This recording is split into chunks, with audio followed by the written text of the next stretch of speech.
So the guys would just go out in their towel around their waist. Some of them would. And they just walk down and go to the shower. That was the community shower in the middle of the dorm hallway. And we would, one guy in mine, Rob, the guy who would sit his testicles on your shoulder when you're watching TV, we'd all leave our door open, meaning that we don't mind people coming in and visiting and hanging out. So that was the sign in the dorm where if we had a dorm door open, I'm all over the place. I hope you're with me. But, that's how Rob would get in, put his testicles on your shoulder. And it was nasty. You'd turn around, see him in your face. You'd turn around and you'd look, and it was awful. And he was so big, you weren't going to fight him. So that was just one crazy example. So Rob, we'd always want to get him back. So Mike and I would try to figure out. We were conniving son of a guns, I'm telling you. We kind of would time it, write down who was coming out at certain times of the day or the morning in particular.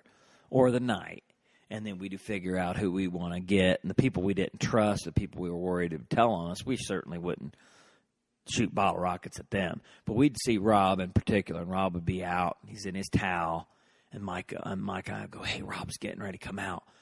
I'd look, I shut the door real quick, Mike and I would set the lighter up and the bottle rocket, and we'd stick it outside our door and in the hallway, and we'd shoot it at Rob as he's walking down to the shower. And he hears it, and he'd run because he had no idea what it was, because it would be like those bottle rockets with a real loud screech.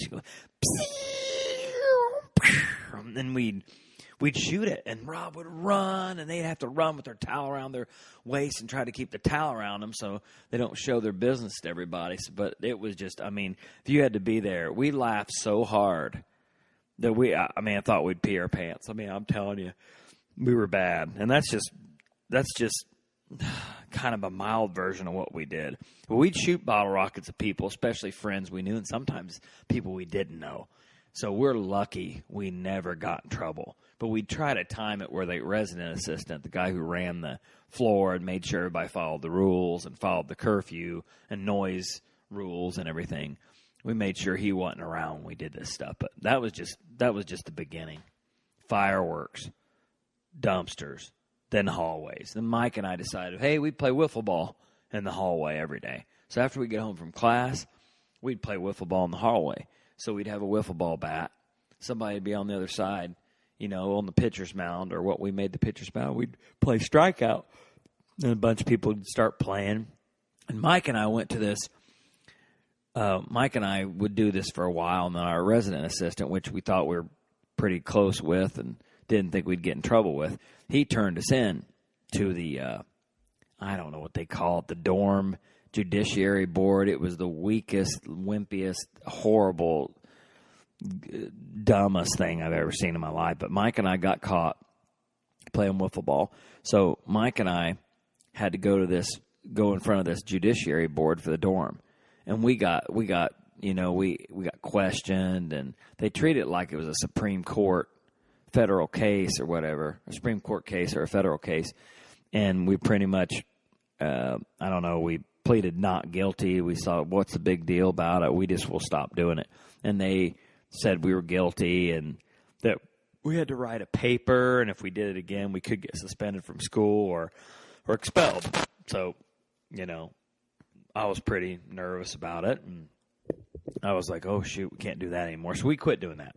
But that was, something we're surely glad we got caught doing instead of, the fireworks stuff, because we probably could have got kicked out of school for that. Really, in reality, we probably easily could have. But this is only, this is just only some of it. Then Mike and I, we'd prank people at night, especially girls. We'd prank them, we'd tell them stuff, all kinds of stuff. I can't remember exactly what we did, but we would prank girls at night, and I would sound like an Indian doctor and say that they'd answer the phone, and I'd say, well, your results are very positive for STDs, and I would sound like an Indian doctor, and hopefully I'd get one girl answer the phone that actually had seen a doctor recently for something like an STD test. or something like that. And I mean, I might call 10 or 15 of them and it wouldn't work. But then I might get 1 out of 16, or that next call that happened to see a doctor the week before. And then I'd say that. I mean, we'd always, they'd either hang up, but if they stayed on the phone, I would own up to it and say, "Oh, that's not true. I was just trying to mess with you." I wasn't so cold-hearted. I wouldn't tell them the truth unless they hung up on me, But I still to this day feel horrible about that because I think I convinced one girl she tested positive for an STD, which I feel horrible about. But at the time, when you're a 19, 20-year-old kid, you think that's the funniest dang thing you could ever think of in the world, which some of you probably go, "My God, I can't believe you did that. Let's shut the podcast off. We're not going to listen to this guy." But that's something we did. And I did something stupid. And that was probably, with Mike, we did that stuff. And then stuff that Mike and I would do that first year he was there. We got this idea. I worked at the dorm cafeteria. I was a dorm student supervisor. And I had access to all the rotten fruit and, stuff that we had to throw away. So I'd keep some of that fruit. I mean, I could lock up. I had keys to the place, and it was in my dorm. It was in the basement or the lower level of my dorm, so I would, be the last one out. Excuse me. And I'd take the rotten fruit or leftover fruit that was going to be thrown out, and I'd take it up to the room. And Mike and I just, thought we'd, take it, either eat it or if it was decent enough or, throw it. So we get the bright idea. We found out that there's a ceiling on a dorm or a rooftop. So we go up the rooftop, and our dorm was probably, 4 or 5, probably 5 floors high, maybe 6 floors high, because the bottom floor where the cafeteria was huge. I mean, the ceilings were gigantic. So really it was probably about 7 to 8 stories high in reality. So we'd climb up there, get on the roof, and all kinds of crazy stuff happened on that roof at night. I mean, the first time Mike and I went on that roof, there was a guy with this big old hairdo. We called him Koresh, David Koresh. I don't know if you remember David Koresh, the guy who started that Waco cult, but we thought this guy looked like it. And he looked like a stoner, big drug, dopey head guy. And he'd come up to us, and he goes, "Hey, man, you want to smoke some crack or do some cocaine or whatever?" I'm like, "Oh, my gosh, where are we at?" And I don't know if he was joking around or what, but that was something that scared us to death, being sheltered and all. Since Mike and I were such angels, we decided to take that fruit and go up there on the roof. And we see a pattern. Prior to that, going up to the roof, we see a pattern of pizza guys coming to the dorm, like in colleges. Man, I don't know.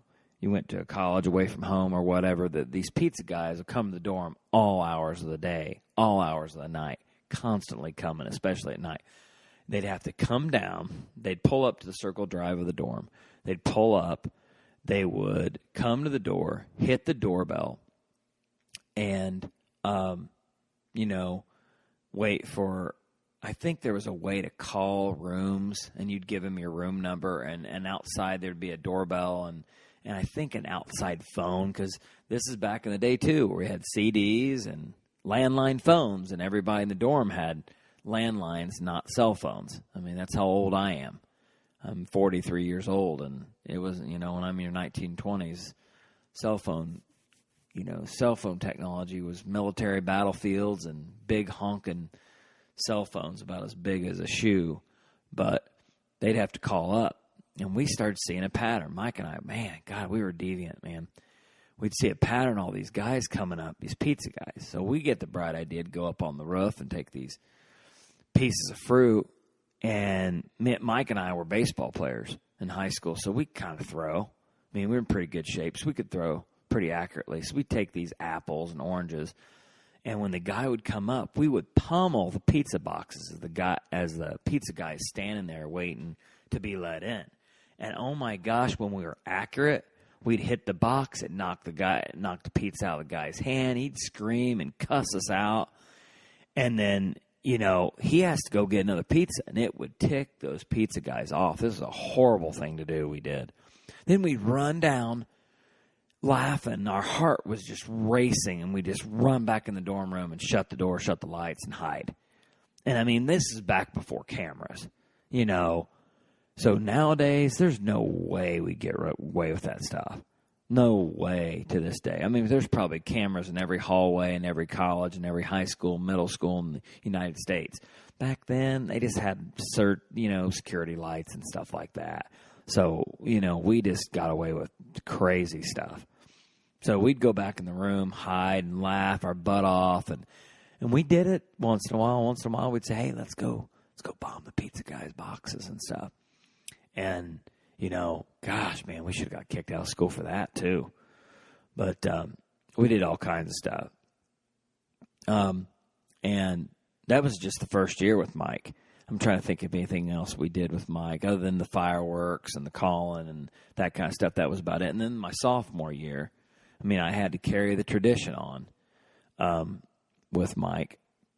Mike transferred to another school because he didn't really like the atmosphere. He said he didn't.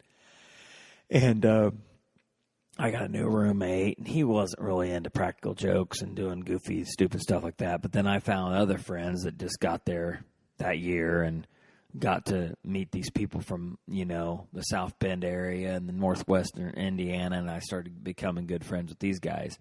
And I started getting them to want to do pranks and jokes and do stupid stuff like that to people. And this is my second year in the dorm. And Marty is one guy, good friend of mine,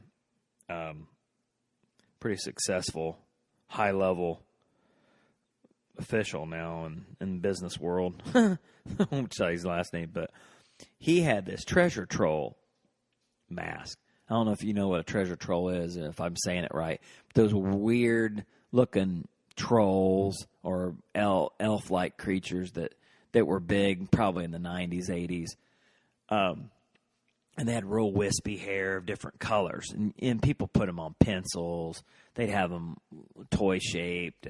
But he had a human-sized head mask that you put over your whole head. So he thought the bright idea to put it on his head and streak, go naked without, with just the elf or the troll mask on his head. So, right up our alley. He was telling me that he liked to streak and,